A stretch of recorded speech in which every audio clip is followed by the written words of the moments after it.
Hi friends, good morning. എല്ലാവർക്കും പുതിയൊരു വീഡിയോയിലേക്ക് സ്വാഗതം. ഇന്ന് തൊട്ട് കാശിക്ക് എക്സാം തുടങ്ങുവാണ്. അപ്പം നമ്മൾ ലോങ് വീഡിയോ ഒക്കെ ഇട്ടിട്ട് ഒത്തിരി ദിവസം ആയില്ലേ. ലോങ് വീഡിയോ ഇടുന്നുണ്ടെങ്കിൽ ഇത്രയും ലോങ് ആയിട്ടൊരു വീഡിയോ ഇട്ടിട്ടില്ല. അപ്പം ഞാൻ കരുതി ഇന്ന് എന്തുമായാലും തുനിഞ്ഞങ്ങ് ഇറങ്ങി കാശിയെ സ്കൂളിൽ വിട്ടതിന് ശേഷം അങ്ങ് വീഡിയോ എടുക്കാമെന്ന് ഓർത്ത് കേട്ടോ. അപ്പം ഓരോരോ സാഹചര്യങ്ങൾ കൊണ്ട് നമുക്ക് ലോങ് വീഡിയോ എടുക്കാൻ പറ്റാതെ വന്നതാണ് കേട്ടോ. അറിഞ്ഞല്ലോ എല്ലാവരും ആക്സിഡൻറ്റ് പറ്റിയ കാര്യം. അപ്പോൾ അതുകൊണ്ട് പിന്നെ ലോങ് വീഡിയോ ഒന്നും എടുക്കാൻ പറ്റുന്നില്ലായിരുന്നു. ഇപ്പോൾ എല്ലാം ഓക്കെ ആയി. അപ്പോൾ നമ്മൾ ഇന്നൊരെണ്ണം അങ്ങ് എടുക്കുവാണേ. അപ്പം സാധാരണ തലേന്ന് ഞാൻ അരി നമ്മൾ തിളപ്പിച്ച് വെക്കുമായിരുന്നു റൈസ് കുക്കറിൽ. അപ്പോൾ ഇപ്പോൾ കാശിക്ക് ചോറ് കൊണ്ടുപോകണ്ടല്ലോ, അതുകൊണ്ട് രാവിലെ ഞാനങ്ങ് അരി തിളപ്പിച്ച് വെക്കാമെന്ന് കരുതി. അത് മാത്രമല്ല ഏട്ടൻ ഡയറ്റാണ്. അപ്പോൾ ഇത്രയും അരി ഞാൻ ഇട്ട് കഴിഞ്ഞാൽ ഞങ്ങൾക്കൊരു 3-4 ദിവസത്തേക്ക് കാണും കേട്ടോ. ഞാനും പിള്ളേരും മാത്രമല്ല ചോറ് കഴിക്കുന്നുള്ളൂ, ഏട്ടൻ കഴിക്കുന്നില്ല. അതുകൊണ്ട് ഞാനാണെങ്കിൽ ഇന്ന് കഞ്ഞിയും പയറും ഉച്ചയ്ക്ക് ആക്കാമെന്ന് കരുതിയിരിക്കുവാണ്. അപ്പം മീനും ഇറച്ചിയൊന്നും വാങ്ങിക്കണ്ടെന്ന് പറഞ്ഞു. കഞ്ഞി മതി എന്ന് പറഞ്ഞു. ഇന്നൊരു ദിവസം കഞ്ഞി കഴിച്ചെന്നും പറഞ്ഞ് ചത്തൊന്നും പോത്തില്ലല്ലോ. അതുകൊണ്ട് നമ്മൾ കഞ്ഞിയാക്കാമെന്ന് കരുതിയിട്ടുണ്ട്, കഞ്ഞിയും പയറും. അങ്ങനെ ഞാനാണെങ്കിൽ പയർ വെള്ളത്തിലിട്ടിട്ടുണ്ടായിരുന്നു. അങ്ങനെ അരി തിളപ്പിക്കാൻ വെച്ചിട്ട് അങ്ങ് മിറ്റം തൂക്കാൻ പോകാനാണ് പ്ലാൻ. അപ്പം ഏട്ടൻ പോകുന്നതിന് മുമ്പ് ഈ ജോലികളെല്ലാം ഒതുക്കണം, അല്ലെന്നുണ്ടെങ്കിൽ ഇതൊന്നും നടക്കത്തില്ല. ശ്രീമോനൊന്നും സമ്മതിക്കത്തില്ലേ. അപ്പം ഞാൻ അരിയൊക്കെ അടുപ്പയിലോട്ട് വെച്ചിട്ട് വന്നപ്പോഴത്തേക്ക് ശ്രീമോൻ ഒരു അനക്കവും ഇല്ലാതെ നിൽക്കുന്നു. അപ്പോഴേ എനിക്ക് മനസ്സിലായി എന്തോ പരിപാടിയാണ്. അപ്പോൾ ഈ രാവിലെ വെറും വയറ്റി ലോലിപ്പോപ്പും തിന്നുകൊണ്ട് നിൽക്കുവാണ്. അപ്പോൾ അത് ഞാൻ ചോദിച്ചതിൻ്റെ കള്ളലക്ഷണമാണ് ആ മുഖത്ത് കാണിക്കുന്നതല്ല. അങ്ങനെ വരെ ഞാൻ അവനെ അവിടെ നിർത്തിയിട്ട് ഞാൻ നേരെ അങ്ങ് മുറ്റം തൂക്കാനായിട്ട് അങ്ങ് ഇറങ്ങുവാണ്. ഇറങ്ങിയ സമയത്ത് ചേച്ചി അവിടെ നിന്നുകൊണ്ട് 500 രൂപയ്ക്ക് ചില്ലറ ഉണ്ടോ എന്ന് ചോദിച്ചു. ഞാൻ ഇല്ലെന്നും പറഞ്ഞു. അങ്ങനെ ചേച്ചി അങ്ങ് പോയി. അപ്പം ഞാൻ വീഡിയോയുടെ ഇതൊക്കെ എടുത്തുകൊണ്ട് വരുന്ന ചേച്ചി കണ്ട് സ്റ്റാൻഡൊക്കെ. ഞാൻ പറഞ്ഞു ഞാൻ വീഡിയോയിൽ അങ്ങനെ തന്നെ ഞാൻ പറയും, ചേച്ചി 500 രൂപയ്ക്ക് ചില്ലറ ചോദിച്ചാന്ന് തന്നെ പറയുമെന്ന് പറഞ്ഞിട്ടുണ്ടായിരുന്നേ. അങ്ങനെ ഞാൻ വെളിയിലോട്ട് ഇറങ്ങി. അപ്പോൾ ഇന്നലെ നമുക്ക് തേങ്ങ വിരിക്കാൻ ആൾ വന്നിട്ടുണ്ടായിരുന്നു. അപ്പോഴാണ് നമ്മുടെ ചെടിച്ചട്ടിയൊക്കെ അങ്ങോട്ടും ഇങ്ങോട്ടൊക്കെ മാറ്റിയേട്ടൻ വെച്ചിരുന്നത്. അത് തിരിച്ചെടുത്ത് വെച്ചില്ലായിരുന്നു. അപ്പോൾ അതൊക്കെയാണ് ഞാൻ ആദ്യമേ അങ്ങ് ചെയ്യുന്നത്. അപ്പോഴേക്കും നമ്മുടെ ശ്രീമോൻ ഓടി അങ്ങ് എൻ്റെ അടുത്തോട്ട് വന്നിട്ടുണ്ടായിരുന്നു. ചെരുപ്പിട്ടിട്ട് ഇറങ്ങിയാൽ മതി എന്ന് പറഞ്ഞപ്പോൾ അവൻ്റെ ഷൂ മാത്രമേ അവിടെ കിടപ്പുള്ളായിരുന്നു. അതുകൊണ്ട് അവന് തന്നെ ഇടാൻ പറ്റാത്തതുകൊണ്ട് അവൻ ചെരുപ്പില്ലാതെ ഇങ്ങനെ ഇറങ്ങിയതാണ്. അല്ലെന്നുണ്ടെങ്കിൽ കൈ കിട്ടുന്ന ഏതെങ്കിലും ചെരുപ്പിട്ടുകൊണ്ടേ ഇറങ്ങത്തുള്ളൂ. അപ്പം ഞാൻ കരുതി ഇനിയിപ്പോൾ കുളിപ്പിക്കണമല്ലോ, അതുകൊണ്ട് അങ്ങനെ അങ്ങ് നടന്നോട്ടെന്നും കരുതി ചെരുപ്പൊന്നും ഇടിയിക്കാൻ പോയില്ല. നമ്മുടെ കഴിഞ്ഞ ദിവസം നല്ല മഴയായിരുന്നു കേട്ടോ. ആ മഴയത്ത് ഇവിടുത്തെ മണ്ണെല്ലാം ഒലിച്ചു പോയി. നമ്മുടെ ആ ഫ്രണ്ടിലെ ഭാഗത്തൊരു ഇച്ചിരി താഴ്ചയാണ്, അതുകൊണ്ട് നമ്മുടെ മണ്ണെല്ലാം അങ്ങ് ഒലിച്ചു പോവുകയും ചെയ്യും.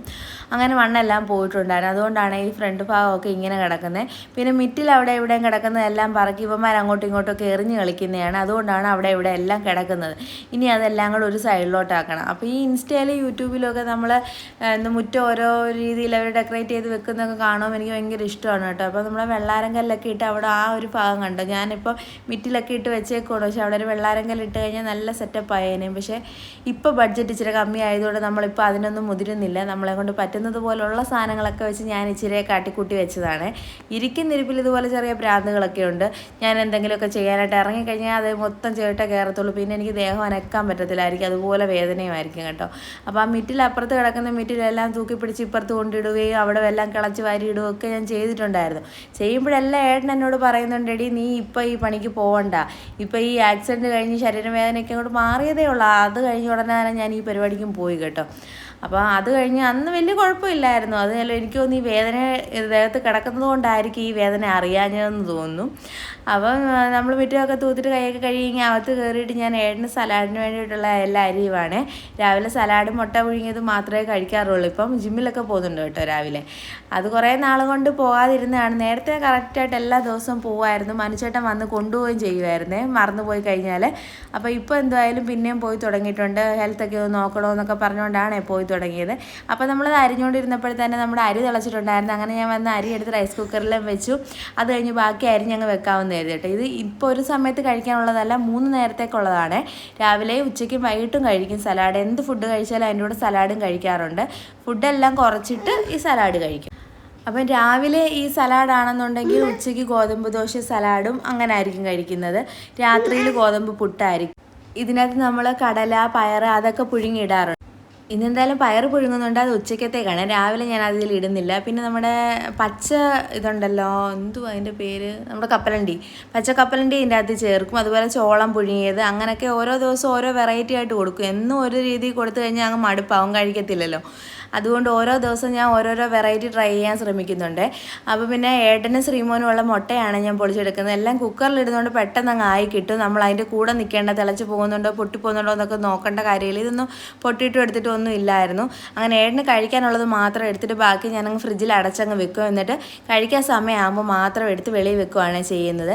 അങ്ങനെ ഞാനാണെങ്കിൽ അവിടെ കൊണ്ടുവച്ചു. അപ്പോഴത്തേക്ക് ശ്രീമോൻ അവിടെ എന്തോ കളിയിലാണ്. ഏട്ടനോട് ഞാൻ പറഞ്ഞു ഞാൻ വീഡിയോ എടുക്കുന്നുണ്ടെന്ന് പറഞ്ഞു. അപ്പം പോയി ടീഷർട്ടൊക്കെ ഇട്ടിട്ട് വരാൻ വേണ്ടി പോയിട്ടുണ്ട് കേട്ടോ. ഷർട്ടൊന്നും ഇല്ലാതിരിക്കുമായിരുന്നു. അങ്ങനെ ടീഷർട്ടും ഒക്കെ എടുത്തിട്ടുകൊണ്ട് വന്ന് ഫുഡ് കഴിക്കാനായിട്ടിരുന്നു. അപ്പോൾ ശ്രീമോനും ഒരു മുട്ട കൊടുത്ത് ഞാൻ അവിടെ ഇരുത്തിയിട്ടുണ്ട്. പപ്പ ഇരിക്കുന്നത് കൊണ്ട് അങ്ങ് കഴിക്കും, അതുകൊണ്ട് ഞാൻ കൊടുത്തതാണ്.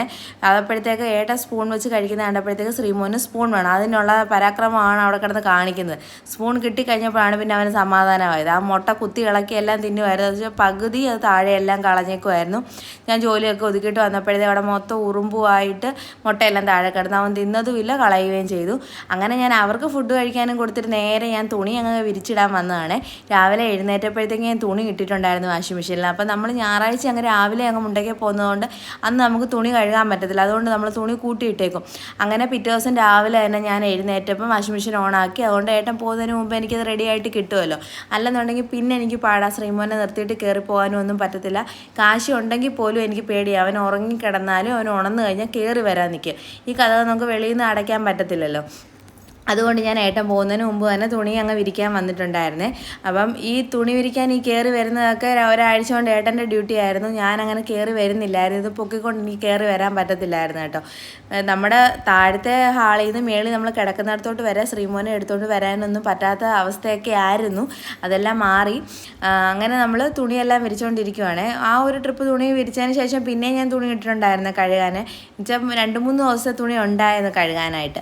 അപ്പോൾ അതെല്ലാം ഞാൻ കഴുകി വിരിച്ചുകൊണ്ടിരിക്കുകയാണ്. അപ്പം നമ്മുടെ ഇപ്പോൾ ഈ ഇതുകൂടെ ചെയ്തേക്കുന്നതുകൊണ്ട് നമുക്ക് നല്ല സൗകര്യമാണ് കേട്ടോ. നമുക്ക് തുണി വിരിക്കാനും എടുക്കാനും എല്ലാം ഉച്ചയാകുമ്പോഴത്തേക്ക് തുണിയെല്ലാം നല്ലതായിട്ട് ഉണങ്ങി കിട്ടുകയും ചെയ്യും. ഈ ഷീറ്റിൻ്റെ ചൂടൂടെ അടിക്കുന്നത് കൊണ്ടായിരിക്കും പെട്ടെന്ന് ഉണങ്ങി കിട്ടുന്നുണ്ട്. അങ്ങനെ ഞാൻ തുണിയെല്ലാം വിരിച്ചിട്ട് നേരെ താഴോട്ട് ഇറങ്ങി വന്ന് നമ്മൾ കിടന്നെടുത്ത് ബെഡ്ഷീറ്റൊക്കെ വിരിക്കാൻ പോവാണേ. രാവിലെ അലാറം അടിച്ച് നമ്മളിങ്ങനെ എഴുന്നേറ്റ് പോകുമ്പോൾ ഈ ബെഡ്ഷീറ്റ് ഒന്നും മാറാൻ പറ്റത്തില്ല കേട്ടോ. അന്നേരം ആണെന്നുണ്ടെങ്കിൽ ഇന്നലെ രാത്രിയിലാണ് ഞാൻ എൻ്റെ അപ്പുറത്തെ സൈഡിൽ ഒരു നീല കളർ കിടക്കുന്നില്ലേ, ആ ബെഡ്ഷീറ്റ് ഞാൻ മാറിയത്. ഏട്ടൻ കിടക്കുന്നിടത്ത് ബെഡ്ഷീറ്റ് മാറ്റിയിട്ടില്ലായിരുന്നു. അതാണെന്നുണ്ടെങ്കിൽ കാശി അങ്ങ് ഉറങ്ങിപ്പോയിട്ടുണ്ടായിരുന്നു. അതുകൊണ്ട് എനിക്ക് ബെഡ്ഷീറ്റ് മാറ്റാൻ പറ്റിയില്ല. അതുകൊണ്ട് ഞാൻ ഇന്നിപ്പോൾ രാവിലെ അങ്ങ് മാറ്റിയേക്കാമെന്ന് കരുതി. വൈകുന്നേരം ഉറക്കം തൂങ്ങിയായിരിക്കും കയറി വരുന്നത്. അല്ലെന്നുണ്ടെങ്കിൽ അവിടെ കിടന്നങ്ങ് ഉറങ്ങും. ഉറങ്ങിയ കാശിയായിരിക്കും ചിലപ്പോൾ ഏട്ടനെ എടുത്തുകൊണ്ട് വരുന്നത്. ടി വി കാണണമെന്നും പറഞ്ഞ് അച്ഛനും മോനും കൂടി ഇരുന്ന് ക്രിക്കറ്റ് കളി കണ്ടിരുന്ന് അങ്ങ് ഉറങ്ങിപ്പോവുകയും ചെയ്യും. അങ്ങനെ എടുത്തുകൊണ്ട് കിടത്തുമായിരിക്കുമേ. അതുകൊണ്ട് ഞാനിപ്പോൾ എന്തായാലും അങ്ങ് വിരിച്ചിടാവുന്നത്. രാത്രിയിൽ ഇതുപോലെ തന്നെ ആയിരിക്കും, അന്ന് വിരിക്കാൻ പറ്റത്തില്ല. അതുകൊണ്ട് ഞാനിപ്പോൾ എല്ലാം വിരിച്ചിട്ട് നമ്മുടെ മേളിലൊക്കെ ഒന്ന് തൂത്ത് വരാമെന്നും കൂടെ കരുതി. കുറച്ച് സമയമുണ്ട്, ആ സമയം കൊണ്ട് ഇതെല്ലാം അങ്ങ് ചെയ്യാമെന്ന് കരുതിയേ. എന്നുവെച്ചാൽ ഏട്ടൻ പോയി കഴിഞ്ഞാൽ നടക്കത്തില്ല. ഞാനത് എപ്പോഴും പറയുന്നത് വെച്ചാൽ എൻ്റെ അവസ്ഥ അതായതുകൊണ്ട് എൻ്റെ വായിൽ അങ്ങനെ അങ്ങ് വന്നു പോകുന്നതാണ് കേട്ടോ. അതുകൊണ്ടാണ് ഞാൻ ഇതെല്ലാം ഇപ്പം തന്നെ അങ്ങ് ചെയ്യുന്നത്. ഇനിയിപ്പോൾ തൂത്ത് വരണം, തുടയ്ക്കുന്നൊന്നുമില്ല ഇപ്പം. പിന്നെ എപ്പോഴേലും സമയം കിട്ടുമ്പോൾ തുടയ്ക്കാമെന്ന് കരുതിയിരിക്കുവാണ്. നമ്മൾ ഈ റൂമെല്ലാം കൈകാര്യം ചെയ്യുന്നുള്ളൂ. അതുകൊണ്ടാണ് ഈ റൂമിലാണെങ്കിൽ പൊടിയെല്ലാം ഇരിക്കുന്നത്. നമ്മൾ ജനലൊക്കെ തുറന്നിടും. രാത്രിയാകുമ്പോൾ ഭയങ്കര ചൂടായിരിക്കും. അപ്പോൾ നമ്മൾ ജനൽ തുറന്നിടും, അപ്പോൾ പൊടി അടിക്കും. അപ്പോൾ അതെല്ലാം തൂക്കണം. പിന്നെ അവിടെ മുടിയൊക്കെ ചീകുവാണെന്നുണ്ടെങ്കിൽ മുടി ഊരി വീഴും. മുടി നല്ലതായിട്ട് ഊരുന്നുണ്ട്. അത് ഞാൻ എവിടെയൊക്കെ നിന്ന് മുടി ചീകുന്നു അവിടെ എല്ലാം അറിയാൻ പറ്റും. എപ്പോഴും രാത്രിയിലൊക്കെ നമുക്ക് വെളിയിൽ ഇറങ്ങി ചീകാൻ പറ്റത്തില്ലല്ലോ. താഴെ നിൽക്കുകയാണെന്നുണ്ടെങ്കിൽ ഞാൻ സിറ്റ് ഔട്ടിലോട്ടോ മുറ്റത്തോട്ടോ ഇറങ്ങി നിന്ന് ചീകും. പക്ഷേ ഇവിടെ ആകുമ്പോൾ അത് പറ്റത്തില്ല.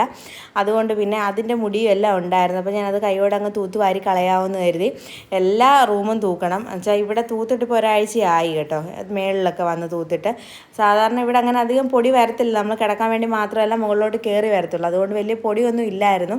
ഇപ്പോൾ എന്തായാലും കൈയോടങ്ങ് തൂത്ത് മാറ്റുവാണ്. അപ്പോൾ അടുത്ത തുണി കഴുകാൻ ഇട്ടിട്ടുണ്ട്. അതിനി ഏട്ടന് ഉച്ചയ്ക്ക് ഫുഡ് കഴിക്കാൻ വരുമ്പോൾ വേണം എനിക്കിനി അതെല്ലാം മാറ്റി വിരിക്കാനായിട്ട്.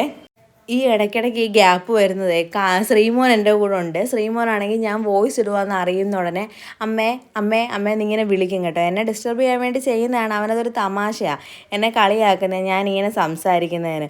അപ്പോൾ ഇത്രയും 2 വയസ്സാകുമ്പോൾ ഏപ്രിൽ 26-ാം തീയതി ആകുമ്പോൾ ശ്രീമോൻ 2 വയസ്സാകും. ഇതുവരെ അവൻ ചൊവ്വുന്നേരം ഒന്നും സംസാരിക്കാറായിട്ടില്ല. അവൻ അമ്മേ, അച്ഛ, അപ്പപ്പ, അമ്മ, അപ്പ അങ്ങനെയൊക്കെ വിളിക്കത്തതേ ഉള്ളൂ. അല്ലാതെ ഒന്നും പറയത്തില്ല കേട്ടോ. ഞാൻ സാധാരണ ഒന്നും സംസാരിക്കാതെ വീട്ടിൽ തന്നെ ഇങ്ങനെ ഇരിക്കുന്ന കൊച്ചുങ്ങളാണ് അങ്ങനെ സംസാരിക്കാതെ. ഇത് ഞാനാണെങ്കിൽ വാതൊരാതെ സംസാരിക്കുന്ന ഒരാളാണ്. അപ്പോൾ ഈ വോയിസ് ഇടുന്നതാണെങ്കിലും ശ്രീമോൻ്റെ അടുത്ത് സംസാരിക്കുന്നതാണെങ്കിലും എല്ലാം ഒരുപാട് ഞാൻ സംസാരിക്കും. എന്നിട്ട് പോലും അവനാണെങ്കിൽ ഇപ്പോഴും ഇത്രയൊക്കെ സംസാരിക്കത്തുള്ളൂ. എല്ലാം ആംഗ്യം കാണിച്ച് മനസ്സിലാക്കും കേട്ടോ. ഒന്നും വാ തുറന്ന് പറയത്തില്ല. എല്ലാം ആംഗ്യത്തിലൂടെയാണ് മനസ്സിലാക്കുന്നത്. അപ്പം ഞാനിങ്ങനെ ഇറങ്ങി വന്നു കഴിഞ്ഞപ്പോഴത്തേക്ക് ഏട്ടൻ അങ്ങ് പോയിട്ടുണ്ടായിരുന്നേ. അപ്പോൾ അവൻ എന്തുവായാലും ടി വി കണ്ടുകൊണ്ടിരിക്കുമല്ലേ. അപ്പം നല്ല സ്വഭാവത്തിലിരിക്കുന്നതുകൊണ്ട് താഴെയും കൂടെ അങ്ങ് തൂത്ത് വരാമെന്ന് കരുതി. ഇവൻ്റെ സൗകര്യം നോക്കിയാണ് ഞാൻ എൻ്റെ ജോലികളെല്ലാം ചെയ്യുന്നത് കേട്ടോ. അങ്ങനെ ഞാനത് വേഗം ഞാനങ്ങ് തൂത്ത് മാറ്റുവാണ്. ഈ കാണുന്ന സ്പീഡ് തന്നെ ഉണ്ട് എനിക്കും കേട്ടോ. ഞാൻ ഓടിയാണ് എല്ലാ കാര്യങ്ങളും ചെയ്യുന്നത്. കാശിയുടെ ചെരുപ്പാണ് കൊണ്ട് സെറ്റിയുടെ മണ്ടയിൽ കൊണ്ട് വെച്ചേക്കുന്നത്. തറയിലിട്ട് കളിക്കേണ്ട ഒരു സാധനം എടുത്ത് ആ സെറ്റിയുടെ മണ്ടയിൽ വെച്ച് കളിച്ചുകൊണ്ടിരിക്കുന്നത്. എൻ്റെ കൊച്ചിന് തറയിൽ വെച്ച് കളിക്കാനൊന്നും സമയമില്ല, അതുകൊണ്ട് മണ്ടയിൽ കയറ്റി വെച്ചേക്കുവാണ്. അപ്പോൾ ഈ തൂത്തുകൊണ്ടിരിക്കുന്നതിൻ്റെ ഇടയ്ക്കും അവിടുന്ന് എല്ലാം ഓരോ സാധനങ്ങൾ പറക്കി ഇടുകയും കളിക്കുകയും എല്ലാം ചെയ്യുന്നുണ്ട്. ചെണ്ട കൊട്ടാൻ വേണ്ടി പോവുകയാണ് മറ്റേ ആ കോലുമൊക്കെ പിടിച്ചുകൊണ്ട്. അപ്പം ഞാനാണെങ്കിൽ വേഗം അടുക്കളയിലോട്ട് അങ്ങ് തൂത്ത് കോരി വെക്കുന്നേ ഉള്ളൂ. കോരിയില്ല, തൂത്ത് കൂട്ടി വെക്കുന്നേ ഉള്ളൂ കേട്ടോ. നാക്ക് ഉടക്കുന്നു. അപ്പോൾ കൂട്ടി വെച്ചിട്ട് പിന്നെ നമ്മളതങ്ങ് വാരി കളഞ്ഞ് കത്തിക്കത്തതേ ഉള്ളൂ കേട്ടോ. വെളിയിലോട്ട് പ്ലാസ്റ്റിക് എല്ലാം വേറെ വെക്കും, എന്നിട്ട് ബാക്കിയെല്ലാം കത്തിക്കും. അപ്പോഴത്തേക്ക് നമ്മുടെ പാത്രങ്ങളെല്ലാം നിരന്ന് വാരി ഇരിക്കുമായിരുന്നു. ഞാൻ അതെല്ലാം വേഗം കഴുകി കേട്ടോ. വീഡിയോ ഒന്നും എടുക്കാൻ നിന്നില്ല, വേഗം കഴുകി ഒതുക്കി ഞാനൊരു ഗ്ലാസ് കോഫി ആയിട്ട് വന്നിരുന്ന് ശ്രീമോനെ അങ്ങ് ഉറക്കി. ശ്രീമോനെ ഉറക്കിയതിന് ശേഷം എനിക്ക് വിശപ്പായി കേട്ടോ. ഇത്രയും ജോലിയൊക്കെ ചെയ്തപ്പോഴത്തേക്ക് എനിക്ക് വിശപ്പായി. ഞാനങ്ങനെ മാഗി ഉണ്ടാക്കാനായിട്ട് വന്നതാണ്. അപ്പോൾ മാഗി ഉണ്ടാക്കുവാണ്. ശ്രീമോനെ ഉറക്കി കിടത്തിയിട്ടുണ്ട്, ഏത് നിമിഷം അവൻ ഉണരാം. അപ്പോൾ അതുകൊണ്ട് ഞാൻ വേഗം അങ്ങ് കഴിക്കാമെന്ന് കരുതി. ഞാൻ എപ്പോൾ കഴിക്കാനെടുത്താലും ശ്രീമോൻ അന്നേരം നിർബന്ധമായിരിക്കും, കരച്ചിലായിരിക്കും. എൻ്റെ മടിയിൽ കയറിയിരിക്കണം, അവന് പാല് കുടിക്കണം, അവന് ഉറങ്ങണം, അങ്ങനെയുള്ള നിർബന്ധമാണ് കേട്ടോ. ഏകദേശം എല്ലാ അമ്മമാർക്കും ഇതൊക്കെ തന്നെ ആയിരിക്കും അവസ്ഥ എനിക്ക് തോന്നുന്നു. അമ്മമാർ കഴിക്കാനെടുക്കുമ്പോൾ പിള്ളേർ സമ്മതിക്കത്തില്ല. അപ്പം ഞാനാണെങ്കിൽ ഇപ്പോൾ അങ്ങ് എനിക്ക് വിശപ്പായതുകൊണ്ടാണ് ഞാൻ മാഗി കഴിക്കാനായിട്ട് വന്നത്. അപ്പോൾ അവിടെ എന്തായാലും നിൽക്കുമല്ലേ, അപ്പോൾ നമുക്ക് പയറും കൂടെ അങ്ങ് പുഴുങ്ങാനിടാമെന്ന് കരുതി. സാധാരണ ഞാൻ കടലയും പയറും ഒക്കെ തലേന്ന് രാത്രി തന്നെ ഇടും കേട്ടോ. ഇന്നലെ ഞാൻ ഇടാൻ മറന്നു പോയതുകൊണ്ട് ഇന്ന് രാവിലെ ആയിട്ട്, അതുകൊണ്ട് നമുക്കൊരു 4 വിസിലെങ്കിലും അടിക്കണം, അല്ലെന്നുണ്ടെങ്കിൽ വേവത്തില്ല കേട്ടോ. നമ്മൾ തലേന്ന് ഇടുകയാണെന്നുണ്ടെങ്കിൽ ഒരു 2 വിസിൽ അല്ലെങ്കിൽ ഒരു 3 വിസിലിൽ നമ്മുടെ വൻപയറും അല്ലെങ്കിൽ കടലയൊക്കെ നല്ലതായിട്ട് വെന്ത് നമുക്ക് കിട്ടും. ഇത് പക്ഷേ ഒരു 5 വിസിലെങ്ങാണ്ട് അടിച്ചിട്ടുണ്ടെന്ന് തോന്നുന്നു. ഞാനപ്പോൾ ഉപ്പുമൊക്കെ ഇട്ട് കടലയല്ല നമ്മുടെ പയറങ്ങ് അടുപ്പയിലോട്ട് വെച്ചിട്ടുണ്ട്. എന്നിട്ട് ഞാൻ ഇളക്കിയൊക്കെ കൊടുത്തിട്ട് അടച്ച് വെക്കും. അപ്പോൾ അതിനകത്ത് ഇരുന്നങ്ങ് ആവി കൊണ്ട് വേകുമല്ലോ. അപ്പം ഞാൻ പുറത്തോട്ട് നോക്കിയപ്പോഴാണ് നമ്മൾ പൂച്ചക്കുഞ്ഞാണ് അത്. ഇപ്പം എനിക്ക് തോന്നുന്നു ഒരു 4 മാസം ആയില്ല, 3 മാസം കണ്ടേ ആയിട്ടുള്ളൂ കേട്ടോ ആ പൂച്ചയ്ക്ക്. പക്ഷേ ഇപ്പം വലുതായിട്ടുണ്ട്. അങ്ങനെ അത് മണ്ടയിലോട്ട് കയറാൻ വേണ്ടിയിട്ട് വലിയ ഇത് നിൽക്കുവാണ്. ആദ്യം ഒന്ന് ചാടി കയറിയപ്പോൾ കയറാൻ പറ്റിയില്ല കേട്ടോ. അങ്ങനെ പിന്നെയും നോക്കിയിരിക്കുകയാണ് എങ്ങനെയെങ്കിലും മുകളിലോട്ട് ചാടി കയറാൻ വേണ്ടിയിട്ട്. ഒരു തക്കം കിട്ടിയാൽ ചാടി കയറുക. ചാടി കയറി നമ്മുടെ മതിൽ മൊത്തം അഴുക്കാക്കി വെച്ചേക്കണം. മാന്തിയും ആ കളറും എല്ലാം ആ പൂച്ച കയറിയതിൻ്റെയാണ്. അപ്പോൾ കാക്ക വന്ന് നിന്നപ്പോഴത്തേക്ക് അതിൻ്റെ മുമ്പ് ഷോ കാണിക്കാനായിരിക്കും എന്തോലും ചാടി അങ്ങ് കയറിയിട്ടുണ്ട്. എന്നിട്ട് അവിടെ കുറേ സമയം ഇരിപ്പും ഉണ്ടായിരുന്നേ. ഞാൻ പിന്നെ ഇടയ്ക്കിടയ്ക്ക് വന്ന് മാഗി തുറന്ന് നോക്കുന്നുണ്ടായിരുന്നേ, ആയോ ഒരുപാട് വെള്ളമൊന്നും ഒഴിച്ചിട്ടില്ലായിരുന്നു. ആവിലിരുന്ന് വേവട്ടെന്ന് കരുതി ഞാൻ അടച്ച് വെച്ചിരുന്നായിരുന്നു കേട്ടോ. അപ്പോഴത്തേക്ക് ഞാൻ മുട്ടയൊക്കെ പുഴുങ്ങിയത് തൊലിയല്ല നമ്മൾ പൊളിച്ചെടുത്ത് വെച്ചിട്ടുണ്ടായിരുന്നേ. ഞാൻ ആ സമയമാകുമ്പോഴേ അത് പൊളിച്ചെടുക്കത്തുള്ളൂ. തുറന്ന് വെച്ചിരുന്നാൽ അതിനൊരു വേറെ ഒരു ടേസ്റ്റ് ആയിരിക്കും കേട്ടോ. അതുകൊണ്ട് ആ സമയം ആയപ്പോഴത്തേക്ക് ഞാൻ എന്തായാലും എൻ്റെ മുട്ടയും എടുത്തു, എൻ്റെ മാഗി എടുത്തു, അതുമായിട്ട് ഞാൻ കഴിക്കാൻ പോവാണ്. അപ്പോൾ ഒരു ഗ്ലാസ് കോഫിയും കൂടെ നമുക്ക് ബാക്കി ഉണ്ടായിരുന്നു. രാവിലെ ഞാൻ എന്തായാലും അതിന് ആവശ്യം പോലെ കോഫി ഇട്ട് വെക്കും. ജോലി ചെയ്യുന്നതിൻ്റെ ഇടയ്ക്കാണെങ്കിലും ചൂടാക്കി ഞാനങ്ങ് കുടിക്കും കേട്ടോ. അല്ലാതെ നിന്ന് എനിക്ക് ഇത്രയും ജോലി ചെയ്യാൻ പറ്റത്തില്ല. ഇടയ്ക്ക് കോഫി കുടിച്ച് കഴിയുമ്പോൾ എനിക്കൊരു ആശ്വാസമാണ്.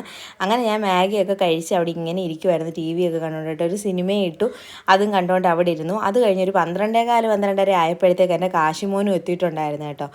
അപ്പം അവൻ വന്നു. എക്സാം എല്ലാം സൂപ്പറായിരുന്നു എന്ന് പറഞ്ഞിട്ടുണ്ട്. എക്സാമിൻ്റെ റിസൾട്ട് അറിയുമ്പോൾ അറിയാം എങ്ങനെ ഉണ്ടെന്നുള്ളത്. അപ്പോൾ പിള്ളേർക്കെല്ലാം അറിയാം എനിക്ക് യൂട്യൂബ് ചാനലുണ്ടെന്നുള്ള കാര്യം. അതുകൊണ്ടാണ് ഞാൻ വീഡിയോ എടുത്തപ്പോഴത്തെ എല്ലാവരും എനിക്ക് ടാറ്റയൊക്കെ തന്നിട്ട് പോകുന്നത് കേട്ടോ. അപ്പോൾ എക്സാമിൻ്റെ ഡീറ്റെയിൽസ് ഞാൻ ചോദിക്കുവാണ്. എല്ലാം എഴുതി, എല്ലാം സിമ്പിളായിരുന്നു എന്നൊക്കെയാണ് പറയുന്നത്. കഴിഞ്ഞ പരീക്ഷയുടെ നിങ്ങൾ കേട്ടിട്ടുണ്ടായിരുന്നല്ലോ, സിമ്പിളാണെന്ന് പറഞ്ഞു. എക്സാമിൻ്റെ റിസൾട്ട് നോക്കാൻ വന്നപ്പോഴാണ് അവൻ പറയുന്നത് പാടായിരുന്നുള്ള കാര്യം. അപ്പോൾ ഇന്നത്തെ വീഡിയോ ഇത്രയൊക്കെ ഉള്ളൂ. വീഡിയോ ഇഷ്ടപ്പെട്ടെങ്കിൽ ലൈക്ക്, ഷെയർ, സബ്സ്ക്രൈബ് ചെയ്ത് സപ്പോർട്ട് ചെയ്യുക. പുതിയൊരു വീഡിയോ ആയിട്ട് വരുന്നവരെ tata bye bye, see U.